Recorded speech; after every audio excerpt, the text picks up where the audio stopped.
हनुमान भक्ति कथा। भक्त की पुकार। बहुत समय पहले की बात है। एक घने जंगलों और शांत वातावरण से घिरा हुआ एक छोटा सा गांव था, रामपुरा। उस गांव में एक युवक रहता था। नाम था शिवदास। उसका जीवन बहुत कठिन था। न माता, न पिता, न कोई सहारा। लेकिन उसके जीवन में एक ही सहारा था, उसकी अटूट भक्ति। वो हर सुबह सूरज निकलने से पहले उठता, नदी में स्नान करता और गांव के किनारे बने पुराने हनुमान मंदिर में चला जाता। भोर भये उठी नाम जप, मन में भाव अपार। दर पे आया दास फिर, लेकर प्रेम अपार। मंदिर बहुत पुराना था। दीवारों पर दरारें थी, छत से मिट्टी गिरती थी। लेकिन शिवदास के लिए वो मंदिर किसी महल से कम नहीं था। वो झाड़ू लगाता, फूल सजाता और फिर हनुमान जी के सामने बैठकर उनसे बातें करता।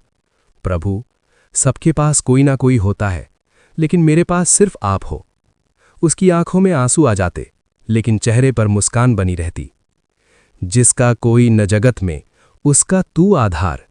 भक्त पुकारे सच्चे मन, दौड़े हनुमत सार। एक दिन गांव में बहुत बड़ा संकट आ गया। सूखा पड़ गया, फसलें बर्बाद हो गईं, लोगों के घरों में खाने तक की कमी हो गई।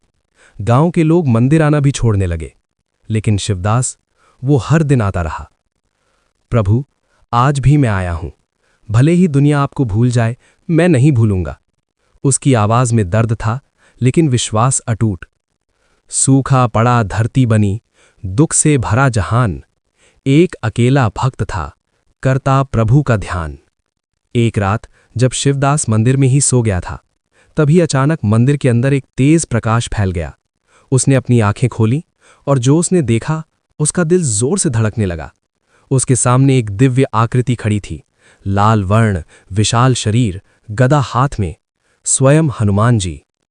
जाके हृदय बसें राम, तन में शक्ति अपार। ऐसे दीनन के लिए आते पवन कुमार। शिवदास कांपते हुए उठ बैठा। प्रभु, ये सच है या सपना? हनुमान जी मुस्कुराए। भक्त, ये सपना नहीं, तेरी भक्ति का फल है। शिवदास की आंखों से आंसू बहने लगे। प्रभु, गांव वाले दुखी हैं, सब परेशान हैं।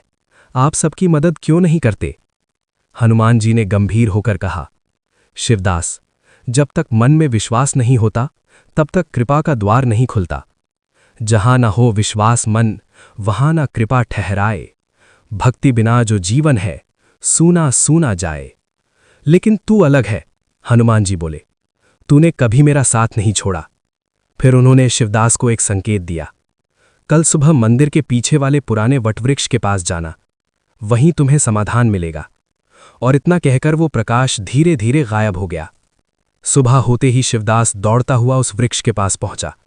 वहां पहुंचकर उसने देखा, एक बहुत पुराना सूखा हुआ वृक्ष खड़ा था। सूखा वृक्ष खड़ा वहां जैसे जीवन शून्य, पर भीतर छुपा रहस्य जाने केवल पूर्ण। शिवदास सोच में पड़ गया, प्रभु ने मुझे यहां क्यों भेजा? तभी उसके मन में एक आवाज आई, यही है समाधान। अब उसके सामने सबसे बड़ी परीक्षा थी। क्या वो उस पेड़ को काटे या लोगों की बात माने? मन में उठे सवाल कई, क्या करूं अब दास? विश्वास और भय के बीच अटका उसका श्वास।